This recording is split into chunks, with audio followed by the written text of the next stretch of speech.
monde, bienvenue dans une nouvelle vidéo. Aujourd'hui, je vais parler de la loi de l'attraction, plus spécifiquement de comment j'ai manifesté mon rêve de vouloir venir vivre à Los Angeles et de toutes les étapes que j'ai fait qui sont reliées justement à des méthodes de la loi de l'attraction qui m'ont permis de pouvoir enfin venir vivre à Los Angeles, de gagner à la loterie de la carte verte. C'est pas moi qui ai gagné directement la carte verte, mais par biais de mon copain à l'époque, Marie maintenant. Première chose importante, c'est d'être clair dans ce que vous voulez et le dire à l'univers. Moi, je vais vivre à Los Angeles. Et il faut que ça soit une évidence, il faut que ça soit quelque chose que vous savez au plus profond de vous-même, même s'il n'y a aucune évidence autour de vous qui vous montre que c'est possible. Parce que franchement, autour de moi, il n'y avait aucune évidence qu'on allait gagner la carte verte. Les chances sont tellement minimes, mais l'essentiel, c'est de toujours rester dans votre idée du début. Donc jamais oublier votre but en fait. Et c'est quoi que vous désirez manifester. Faites votre décision, affirmez-le et parlez-en comme si c'était une évidence que ça allait arriver dans votre vie. La deuxième chose, c'est la visualisation. Et ça, c'est vraiment simple. C'est vraiment fermer les yeux et imaginer votre futur comme si vous étiez en train de l'expériencer. Comment on dit, Aurel? L'expériencer, on va dire.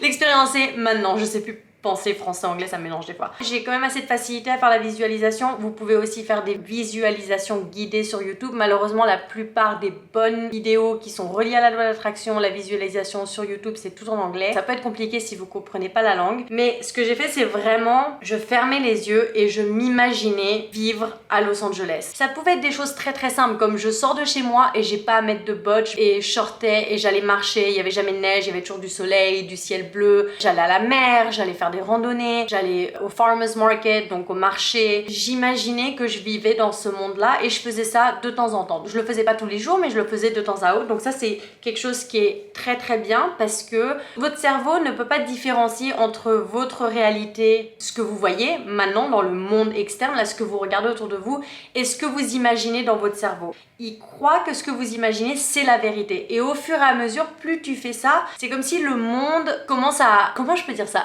C'est comme si le monde, ça a l'air magique comme ça, mais le monde va doucement, la partie matérielle du monde externe, va commencer à s'adapter et changer pour que cette image que vous voyez constamment devienne l'image que vous voyez aussi avec les yeux ouverts, en gros. C'est un peu une façon de parler de la visualisation. Une autre chose que j'ai fait qui est aussi en connexion avec la visualisation, c'est un vision board, ce qu'on dit en anglais. Et en fait, il y en a beaucoup qui font ça sur un grand papier et tu découpes des photos de choses que tu veux dans ta vie, des choses que tu veux ressentir, des expériences que tu veux, que ça soit une destination de voyage, que ça soit rire avec des amis, peu importe ce que c'est. Le corps de tes rêves, la voiture de tes rêves, la maison de tes rêves, tu peux mettre tout ce que tu veux dessus. Moi, au lieu d'avoir fait un carton, j'avais commencé à coller des images tout au-dessus de mon lit. J'avais collé plein de photos de choses que je désirais et il y avait des photos spécifiques qui pour moi me parlaient. Donc il faut vraiment que la photo te donne une émotion et c'est à toi de créer qu'est-ce que cette photo représente pour toi. C'est sûr que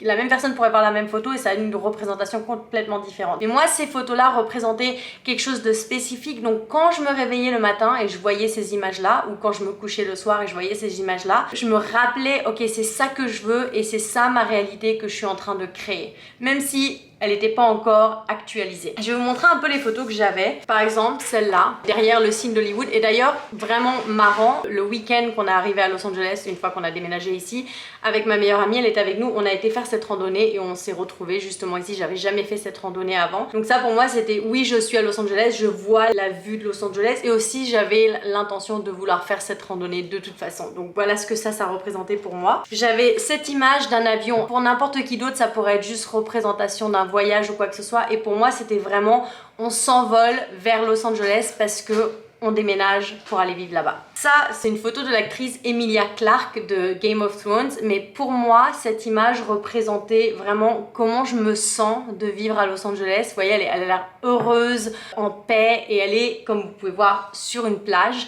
Et donc, pareil, une chose que j'aime de Los Angeles, c'est le fait qu'on ait la plage et c'est quelque chose qu'on n'a pas à Montréal, par exemple. Donc, encore une fois, c'était une image qui, pour moi, représentait « Waouh, je suis à Los Angeles et quand je vais sur la plage, je me sens bien et heureuse et je suis trop reconnaissante d'être ici. » Ensuite, on a cette image qui est pareil, bon les fameux palmiers, moi j'adore les palmiers, ça me fait toujours rêver, c'est aussi quelque chose qui représente Los Angeles pour moi aussi, les super beaux couchers de soleil ici. Donc on a cette rue qui est probablement la rue connue à Beverly Hills où il y a tous les palmiers, puis ça dit LA, donc comme ça c'est clair, moi, voilà, je suis à Los Angeles, ça fait partie de ma vie aussi. Et ensuite j'avais cette petite image qui dit I am a very powerful manifester, qui veut dire en français je suis une manifesteuse très puissante. Manifesteuse, est-ce qu'on peut dire ça? Je ne sais pas. Mais quelqu'un qui manifeste mais avec beaucoup de pouvoir. Donc je suis très bonne à manifester ce que je désire. Comme je voyais ça, je me dis, pour moi c'est facile de manifester. C'est quelque chose que je fais naturellement. Donc j'avais mis ça sur mon mur. Et une autre chose que j'ai pas ici, j'avais acheté des petits autocollants de lettres. Et c'était assez gros. Et j'avais écrit le mot lucky, qui représente chance. Parce que je me suis dit, pour gagner la carte verte, il faut avoir de la chance. Et moi j'ai envie d'être quelqu'un qui est chanceux. Donc j'avais mis ce mot. J'ai dit, peu importe ce qui m'arrive dans la vie, je suis chanceuse. J'ai de la chance, on a de la chance, Aurélien et moi on a de la chance, on avait ça au-dessus de notre lit. Évidemment j'ai dû décoller les lettres, j'ai pas pu les prendre avec moi. Vous pouvez mettre des mots qui vous inspirent et qui représentent quelque chose pour vous par rapport à ce que vous essayez de manifester. Ce que j'avais fait aussi c'est d'utiliser Pinterest. Déjà c'est un super endroit pour aller trouver des photos que vous voulez faire imprimer pour votre vision board. Mais aussi vous pouvez sur Pinterest, si vous n'étiez pas au courant, faire un board. Je crois que ça s'appelle un board, je sais pas comment ça s'appelle en français, désolé. Donc je vous dis, tout est en anglais pour moi. Donc vous pouvez faire certains qui sont privés, ça veut dire que personne peut les voir, personne peut repartager vos photos. Donc moi j'en ai fait quelques-uns qui étaient privés et je sais que dans un que j'avais appelé ma vie, je crois, j'avais mis une photo que j'avais trouvée sur Pinterest à l'époque ou sur Google, je sais plus comment j'avais fait. C'était une photo d'une carte verte. Donc c'était pas ma tête dessus, c'était pas mon nom dessus, mais c'était une photo d'une carte verte. Et donc j'avais mis ça parce que je voulais être claire, moi je veux être résidente permanente, je veux avoir la carte verte, pouvoir vivre ici. Donc ça c'était aussi une autre façon que j'ai eu d'utiliser des images pour envoyer un message vers l'univers et aussi moi me rappeler, ok c'est ça mon but et c'est ça la chose que j'essaie de manifester. Donc ça c'est une très bonne façon et c'est assez connu de parler de la visualisation dans la loi d'attraction. J'ai réalisé beaucoup de choses juste avec l'aide de la visualisation, donc si vous voulez avoir plus d'exemples, je pourrais vous en donner. Une autre chose qui est très bien à faire aussi, c'est les affirmations et ce qu'on appelle le scripting. Je sais pas s'il y a un équivalent en français. Commençons avec les affirmations. Une affirmation, c'est tout simple. Ce qui est important, c'est d'écrire ou de dire votre affirmation au temps présent. Ça peut être le passé dans certaines conditions, comme si c'était déjà arrivé, mais vous voulez pas dire « je vais aller vivre à Los Angeles ». C'est sûr que moi quand j'en parlais des fois je disais un jour j'irai à Los Angeles ou on vivra à Los Angeles, tout ça, parce que je parlais à des gens, tu vois, je vais pas dire je vis à Los Angeles alors que je suis à Montréal en train de leur parler, mais vous comprenez ce que je veux dire. Mais quand tu l'écris, de parler comme si c'était déjà arrivé, comme si c'était ta vie maintenant. Moi je suis pas très forte, disons, pour juste répéter des affirmations, je me sens un peu bizarre quand je les fais, je suis pas quelqu'un qui me dit oh oui je fais ci, je suis comme ci, je suis comme ça à voix haute. Il y en a pour qui ça marche super bien, ça prend des fois un peu de temps d'adaptation, mais j'aime bien les écrire. Ce que je faisais, c'est que j'écrivais par exemple « Oh, Aurélien et moi, on est trop heureux de vivre à Los Angeles. Aurélien et moi, on a gagné la carte verte. » Des trucs tout simples, hein, vraiment une phrase. Et d'ailleurs, ce qui était très drôle, c'est que le jour, je crois que c'était le jour ou le jour d'après qu'on soit arrivé ici, qu'on ait fait notre déménagement, j'avais retrouvé un papier, et je sais plus à quelle date j'avais écrit ça, mais c'était avant qu'on gagne, et j'avais écrit dessus, genre on est heureux d'être ici, on est venu avec nos 3 chats, tout s'est bien passé, on est bien arrivé à Los Angeles, on est trop heureux d'être ici. Alors que c'était pas du tout arrivé, c'était avant même qu'on sache qu'on avait gagné la carte verte. Et j'avais écrit ça comme si c'était déjà arrivé, comme si c'était ma vie maintenant. Le scripting, c'est un peu plus détaillé, donc c'est vraiment comme si vous écriviez dans votre journal. Et vous allez écrire votre journée ou vie imaginaire. Donc par exemple, vous pourriez dire quelque chose comme ce matin, Aurélien et moi on s'est réveillés, on a pris un matcha, et ensuite on a été à Santa Monica, on a fait une super marche là-bas, on a été faire une randonnée dans les montagnes de Pacific Palisades, on a été dans tel restaurant qui est vegan ici à Los Angeles. Donc en fait vous décrivez un peu votre vie, mais comme si vous habitiez, bon là parce que je parle d'un endroit où est-ce que je voulais habiter, mais ça peut être relié à autre chose. Moi c'était comme si j'habitais à Los Angeles déjà, donc c'est quoi ma vie ici. Et par exemple ça pourrait être aussi comme si vous aviez votre travail idéal, votre carrière de rêve, comme si vous étiez dans votre maison de rêve, donc vous pourriez décrire un peu les pièces ou ce que vous avez fait dans votre maison. Même exprimer en fait de la reconnaissance pour cet endroit dans lequel vous vivez présentement. Présentement, hein, dans l'imagination on est toujours évidemment, mais dans cet endroit-là, pour quelle chose est-ce que vous seriez reconnaissant? Et aussi, une chose que je faisais des fois, c'était vraiment d'écrire « Je suis tellement grateful », donc grateful c'est reconnaissante en fait, donc la gratitude, exprimer de la gratitude d'avoir gagné la carte verte. Je suis tellement reconnaissante qu'Aurélien et moi on ait gagné la carte verte. Des petits trucs comme ça, donc je les incrustais soit dans mes scriptings, soit je faisais des affirmations là-dessus. Des fois je les écrivais plusieurs fois, peut-être 10 fois à la suite. Pareil, je faisais pas ça tous les jours, mais c'est quelque chose que je faisais de temps en temps et que j'essayais d'incorporer quand même dans ma routine, et je le faisais quand même assez régulièrement. Aussi, quand tu fais la visualisation et quand tu fais le scripting ou les affirmations, ça t'amène dans l'émotion de ce que tu veux ressentir quand tu auras ton désir. Parce qu'en fait, avec la manifestation, ce qui est important, c'est de vraiment connecter à l'émotion de ce que tu veux. Parce que quand tu as l'émotion, c'est ça qui, en fait, fait vibrer ton corps à l'énergie, donc qui correspond à cette émotion-là et à ce que tu veux, et qui ensuite fait en sorte que ton désir devient extériorisé dans la réalité que tu regardes, en fait, si ça fait du sens ce que je veux dire. Mais en gros, ce qui est puissant avec ça, c'est que si vous le faites vraiment bien, et j'ai déjà eu ces expériences-là, que quand tu le fais, tu commences à vraiment croire. C'est que je pense que t'es un acteur presque.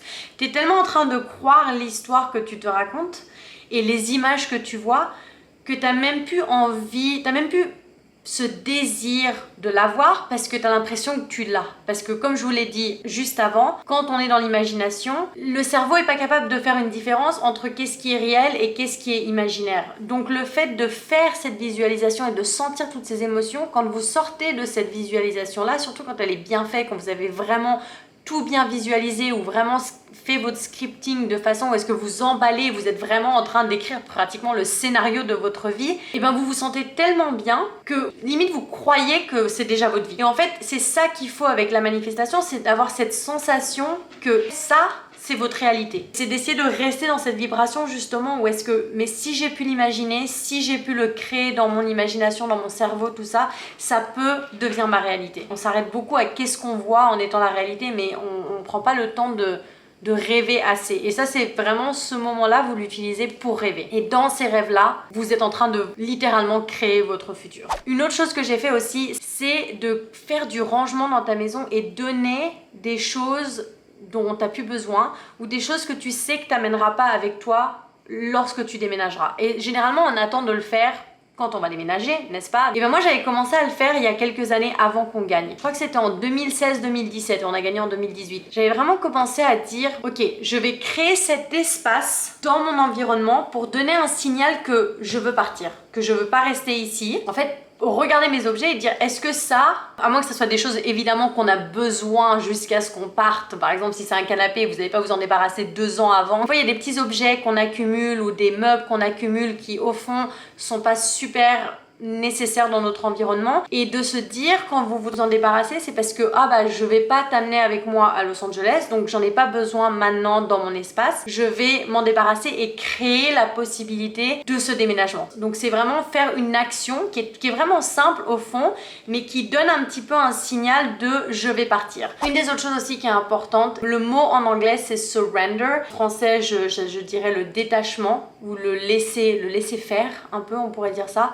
Parce que la chose à savoir avec la loi de l'attraction, c'est que notre rôle à nous, c'est de savoir ce qu'on veut et de prendre des actions qui nous inspirent et qui nous amènent les émotions qu'on veut ressentir. Donc comme je vous ai dit, les petits exercices dont je vous ai parlé jusqu'à présent, ça c'est des petites actions qui vous aident à aller vers votre désir, vers votre rêve, parce que vous le créez dans votre imagination, vous envoyez ce message dans l'univers, et des fois ça se peut que vous ayez une intuition de contacter quelqu'un, de marcher dans un certain quartier qui va par hasard vous faire rencontrer une personne qui va vous aider dans votre rêve. Ça peut être des choses très subtiles. Je pourrais parler de ça un peu plus en particulier éventuellement. Mais ce qui est important à savoir, c'est que la façon dans laquelle les choses vont se passer ne vous concerne pas. C'est-à-dire que si vous commencez à être trop dans votre tête et vous dire c'est exactement comme ça que les choses vont se passer, et bien en fait vous bloquez toutes les autres possibilités auxquelles vous n'avez pas pensé, mais auxquelles l'univers lui a déjà pensé. Ça paraît un peu abstrait comme ça, mais par exemple moi j'aurais toujours cru que si entre Aurélien et moi il y allait avoir quelqu'un qui allait gagner la carte, ça serait moi, parce que c'est moi qui avais le désir premier. Mais en fait je crois que le fait que Aurélien ait justement pas autant d'attachement à cette idée, et ben c'est lui qui a gagné. Mais par biais, j'ai gagné aussi parce que on savait de toute façon que si l'un d'entre nous gagnait, on allait se marier, on allait tous les deux avoir la carte verte. Une chose qui est importante aussi quand on manifeste, c'est vraiment d'accepter où est-ce qu'on est et d'être heureux où est-ce qu'on est maintenant.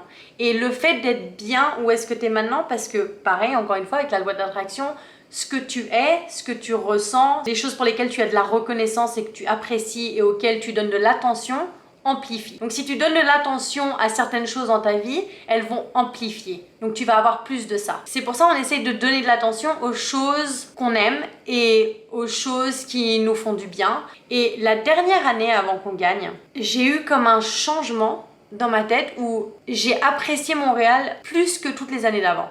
Je me suis dit, je vais profiter de cette ville. Je vais, au lieu de regarder tout ce que j'aime pas, l'hiver, la neige, le froid, certaines choses que j'aimais pas là-bas, je vais me concentrer sur tout ce que j'aime. Le fait qu'on puisse faire du vélo, les transports en commun, quand même notre appartement, nos amis, ma mère qui habite là-bas, les élèves de yoga que j'avais, les tournages que j'ai faits, toutes les petites choses tout simples, les petits restaurants véganes qu'on aimait bien. Je me concentrais plus sur ça. Du coup, j'étais moins malheureuse et moins dans ah je déteste être ici, je veux partir, qui envoie un message à l'univers de ça t'amène plus de ça en fait, ça t'amène plus de cette sensation de je veux partir. Au lieu c'est je suis heureuse, je suis bien, je suis confortable et j'accepte où je suis. Et j'ai l'impression que ça a beaucoup aidé. Et aussi de là, j'avais dit à Aurélien, on avait pris cette décision, au lieu de rester ici et d'attendre de gagner la carte verte et d'être malheureux, pourquoi on partirait pas? On sait qu'on veut pas être ici, ça nous empêche pas de partir ailleurs. Notre but c'était de probablement rentrer en France. On s'était dit si on gagne pas cette année, on va faire nos plans, on va rentrer en France et de là on continuera à jouer. Donc c'était toujours l'objectif, on continuera à jouer et un jour on ira à Los Angeles, mais on va pas rester dans un endroit où on n'est pas bien. Et je crois que d'avoir pris cette décision, ça m'a aidé à accepter où est-ce que j'étais et d'apprécier vraiment où est-ce que j'étais en fait. C'est drôle parce qu'on a évidemment gagné la carte verte cette année-là où est-ce qu'on avait commencé à faire des plans de vraiment partir. Et finalement, une autre technique de la loi de l'attraction que j'aime beaucoup, ça s'appelle Act as if. Donc agir comme si ça l'était déjà.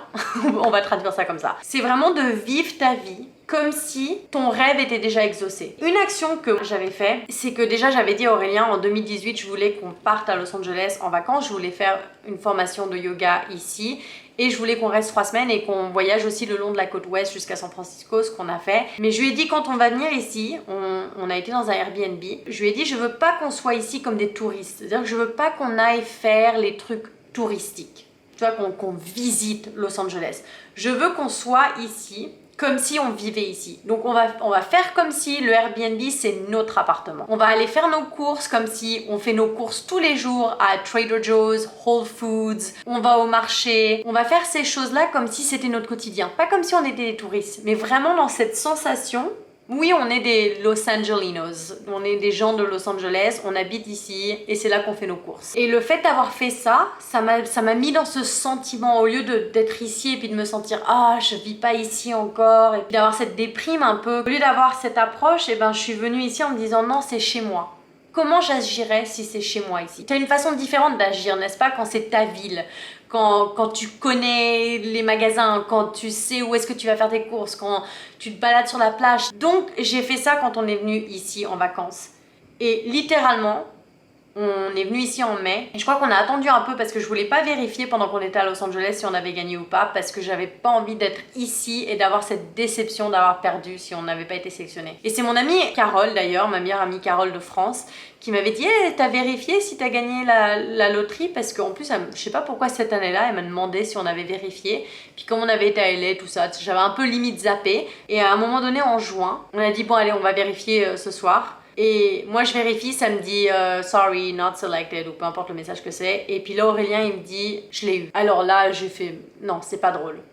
On vient de revenir de Los Angeles, là je suis dans un genre c'est pas grave, je peux accepter, mais je me sentais bien, genre dis-moi la vérité, c'est pas grave. Et il me dit non, je l'ai. Et je croyais pas, je le croyais pas. Et j'ai été voir son écran et ça disait you are selected. Et franchement c'était tellement un jour magique, j'en revenais pas. Les émotions qui nous ont traversé le corps, c'était inexplicable. C'était vraiment, j'ai plus de mots, j'avais plus de mots. Mais voilà, c'est comme ça que tout s'est passé en fait. C'est toujours un truc magique quand ça arrive et ça arrive toujours au moment où tu t'y attends le moins. Ça t'arrive toujours au moment où est-ce que tu lâches prise en quelque sorte parce que le fait qu'on s'est dit bon, c'est pas grave si on l'a pas, on partira en France et on continuera de jouer. C'est quand même drôle que ça soit tombé cette année-là. Il y a juste plein de choses qui sont tombées au moment parfait, que ça soit tombé après le moment où est-ce qu'on a été à Los Angeles et que j'ai dit là je vais agir comme si j'habitais ici. Toutes ces petites choses que j'ai fait qui au final nous ont amenés ici maintenant. C'est une de mes plus grandes manifestations. Sur ce, je vais conclure cette vidéo, mais je tenais à vous dire que mon but premier avec cette vidéo, en partageant mon histoire et les techniques que j'ai utilisées, c'était vraiment de vous inspirer à continuer de poursuivre vos rêves et aussi de vous donner justement des méthodes qui peuvent vous aider à atteindre vos objectifs et justement à manifester la réalité que vous désirez créer dans votre vie. Si vous avez des questions sur les techniques ou quoi que ce soit, laissez-moi savoir dans les commentaires. Si vous voulez que j'élabore sur certaines techniques, je pourrais le faire dans d'autres vidéos ou vous répondre en commentaire selon vos questions. Mais surtout, n'hésitez pas à me poser des questions. Si vous voulez que je fasse d'autres vidéos sur le sujet, laissez-le moi savoir aussi. Éventuellement, s'il y a assez d'intérêt, ma meilleure amie et moi, on a déjà un podcast qui parle justement de la loi de l'attraction. Donc tous nos épisodes sont consacrés à ça. On donne différentes techniques, on parle de nos histoires de manifestation, ce qu'on a manifesté dans notre vie, des livres qu'on a lus qui nous ont aidés sur le sujet, etc., etc. Si jamais c'est quelque chose qui vous intéresse, on serait prête à aussi créer notre podcast en français. Laissez-le moi savoir parce que je pourrais continuer de faire des vidéos, mais aussi on pourra avoir un podcast. J'espère vraiment que cette vidéo vous a aidé et vous a donné des idées et vous a inspiré. C'est vraiment mon but premier ici. Je vais aussi créer une série sur tout ce qui est relié à la loterie de la carte verte, de l'inscription jusqu'à l'entrevue finale, jusqu'au déménagement et tout. Donc ça va venir dans les prochaines semaines, prochains mois. Définitivement avant octobre, parce que c'est à ce moment-là que la loterie ouvre. Donc d'ici là, vous n'allez pas vous inquiéter, parce que de toute façon, vous ne pouvez pas vous inscrire avant octobre. Donc vous aurez des vidéos avant cela, pour sûr. Merci beaucoup d'avoir regardé, merci, et je vous vois une prochaine fois. Ça sera soit un vlog, soit on verra ce que ce sera. Mais abonnez-vous surtout et merci d'être là. Bye!